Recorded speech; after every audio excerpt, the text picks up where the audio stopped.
Hello दोस्तों, Radhe Radhe. Monika biology classes में आप सभी का हार्दिक स्वागत है। दोस्तों, आज हम बात करेंगे प्रोटीन संश्लेषण के बारे में। आपके पेपर में यहाँ से क्वेश्चन पूछा जाता है, लॉन्ग क्वेश्चन ज़्यादा पूछा जाता है कि प्रोटीन संश्लेषण क्या है, इसकी क्रियाविधि का वर्णन कीजिए।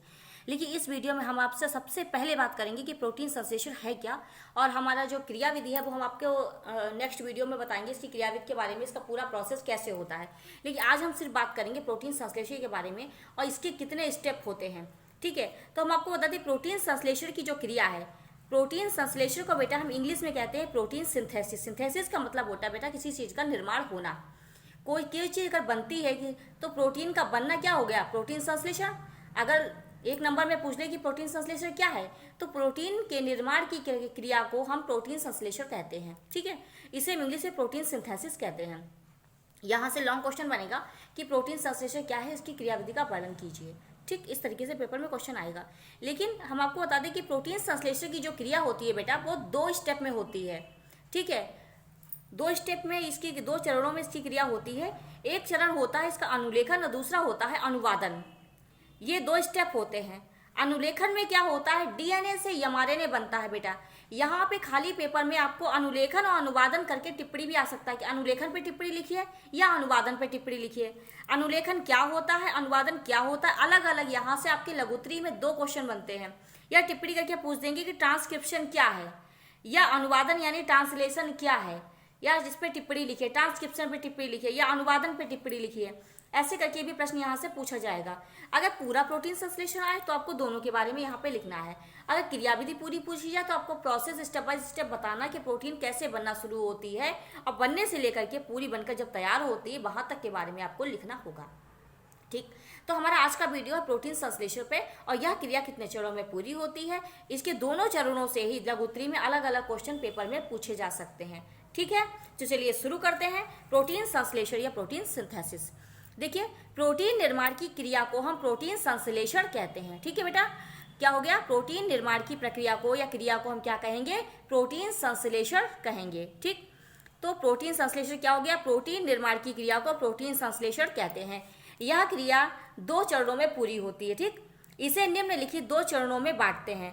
पहला चरण आता है अनुलेखन, जिसे हम इंग्लिश में कहते हैं ट्रांसक्रिप्शन, और दूसरा चरण होता है अनुवादन यानी स्थानांतरण, जिसे हम इंग्लिश में कहते हैं ट्रांसलेशन। ठीक, आपके हमने यहाँ से आपको शॉर्ट वीडियोस में मैंने शॉर्ट्स डाले हैं जिसमें मैंने ट्रांसक्रिप्शन और ट्रांसलेशन के बारे में बताया है। ठीक है, अब आप हमारे शॉर्ट्स वीडियो को भी देखिएगा, क्योंकि शॉर्ट वीडियो में मैं जितने भी शॉर्ट्स डालती हूँ उसमें मैं आपको ऑब्जेक्टिव क्वेश्चन कवर करवा देती हूँ।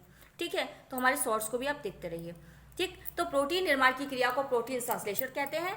यह क्रिया 2 चरणों में पूरी होती है। पहली होती है अनुलेखन, जिसे हम ट्रांसक्रिप्शन कहते हैं। दूसरी होती है अनुवादन यानी स्थानांतरण, जिसे हम ट्रांसलेशन कहते हैं। ठीक, तो पहला प्रोसेस है अनुलेखन यानी ट्रांसक्रिप्शन। क्या होता है, देखिए, अनुलेखन यानी ट्रांसक्रिप्शन, प्रोटीन का संश्लेषण कोशिका द्रव्य में होता है। जो कोशिका होती है इसके अंदर पानी भरा होता है, इसे हम कहते हैं कोशिका द्रव्य। तो प्रोटीन का जो निर्माण है या संश्लेषण है वो कोशिका द्रव्य में होता है। ठीक, डीएनए से एमआरएनए की बनने की क्रिया को हम अनुलेखन कहते हैं। डीएनए से एमआरएनए का बनना, यानी जब डीएनए होता है वो क्या करता है, आरएनए बनाता है। कौन सा आरएनए, एमआरएनए। एमआरएनए को हम क्या कहते हैं बेटा, मैसेंजर आरएनए, यानी कि मैसेंजर आरएनए। मैंने आपको बताया था 3 तरीके के आरएनए होते हैं। तो जो पहला होता है संदेशवाहक आरएनए यानी एमआरएनए। तो डीएनए से एमआरएनए की बनने की क्रिया को ही हम अनुलेखन कहते हैं। शॉर्ट में आ जाए, डायरेक्ट लिख दीजिए कि डीएनए से एमआरएनए के बनने की क्रिया को हम अनुलेखन कहते हैं। एमआरएनए प्रोटीन संश्लेषण की सूचनाओं को राइबोसोम पर पहुंचाता है।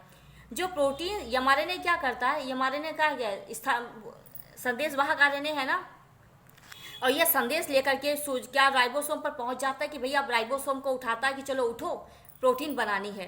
तो ये एमआरएनए क्या करता है, प्रोटीन संश्लेषण की जो सूचनाएं होती हैं कि भैया प्रोटीन बनाना है, उसकी सूचनाओं को यह राइबोसोम पर पहुंचा देता है। बेटा, राइबोसोम कोशिका के अंदर ये कण होते हैं, राइबोसोम ऐसे गोल गोल होते हैं। ठीक, ये राइबोसोम के ऊपर प्रोटीन का निर्माण होता है। ठीक है, तो राइबोसोम पर सूचना लेकर एमआरएनए पहुंच जाते हैं कि भैया प्रोटीन बनानी है। तो डीएनए से एमआरएनए की बनने की क्रिया को हम अनुलेखन यानी ट्रांसक्रिप्शन कहते हैं। ठीक है, दूसरी स्थिति में क्या होता है, जब एमआरएनए बन गया है, सूचनाएं मिल चुकी हैं प्रोटीन को भैया बनाना है, तो क्या होगा, अब एमआरएनए से डीएनए से क्या हुआ, एमआरएनए बन गया। तो इसे कहते हैं अनुलेखन। और जब यम आरएनए से प्रोटीन बन जाए तो उसे कहते हैं हम अनुवादन। यानी डीएनए से यम आरएनए के बनने को कहते हैं अनुलेखन, और यम आरएनए से प्रोटीन के बनने की प्रक्रिया को हम कहते हैं अनुवादन। यम आरएनए क्या करेगा, प्रोटीन बनाएगा आगे चल के। तो यम आरएनए से प्रोटीन जब बनेगी तो उस प्रोसेस को कहेंगे अनुवादन यानी स्थानांतरण। देखिए ट्रांसलेशन क्या होता है। विभिन्न प्रकार के अमीनो अम्ल एक निश्चित संख्या एवं क्रम में व्यवस्थित होकर प्रोटीन का संश्लेषण करते हैं। बेटा अमीनो अम्ल क्या होते हैं, प्रोटीन की इकाई को हम अमीनो अम्ल कहते हैं। अब अमीनो अम्ल जैसे छोटे छोटे आपस में जुड़ते जाते हैं, प्रोटीन की एक श्रृंखला बन जाती है ऐसे करके, ठीक है। तो विभिन्न प्रकार के अमीनो अम्ल एक निश्चित संख्या एवं क्रम में, निश्चित संख्या और एक क्रम में व्यवस्थित होकर के प्रोटीन का निर्माण करते हैं या संश्लेषण करते हैं। यम आरएनए में न्यूक्लियोटाइडों की श्रृंखलाओं का अमीनो अम्लों की पॉलीपेप्टाइड श्रृंखला में स्थापित होने को अनुवादन कहते हैं। यानी अमीनो अम्ल जो हैं वो यम आरएनए से सूचना लेते हैं, और यम आरएनए क्या होता है, यम आरएनए जो होता है वो पॉलीपेप्टाइड श्रृंखला में बदल जाता है। पॉलीपेप्टाइड श्रृंखला क्या होती है, अमीनो अम्ल जो होती है उसमें पॉलीपेप्टाइड बंध होते हैं बीच में, ठीक है, पेप्टाइड बंध से जुड़े होते हैं, तो पॉलीपेप्टाइड की श्रृंखला कहते हैं। इसका मतलब प्रोटीन की श्रृंखला में स्थापित होने लगते हैं। जो अमीनो अम्ल हैं ये आपस में जुड़ते जाते हैं, जुड़ करके ये अमीनो अम्ल की एक श्रृंखला बना लेते हैं, ठीक। इस श्रृंखला में एक पूरी प्रोटीन बनकर तैयार हो जाती है। तो यम आरएनए से प्रोटीन बनने की क्रिया को हम क्या कहेंगे, अनुवादन कहेंगे। अपनी भाषा में भी इसे लिख सकते हैं, ठीक है।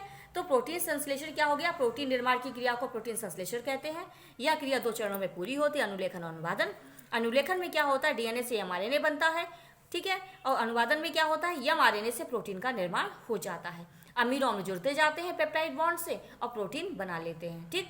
तो इस तरीके से बेटा ये हो गया प्रोटीन संश्लेषण, ठीक है। इसकी क्रियाविधि कैसे होगी उसको हम अगले वीडियो में बताएंगे, तो आप इसे तैयार कर लीजिएगा, इंपॉर्टेंट क्वेश्चन है। धन्यवाद।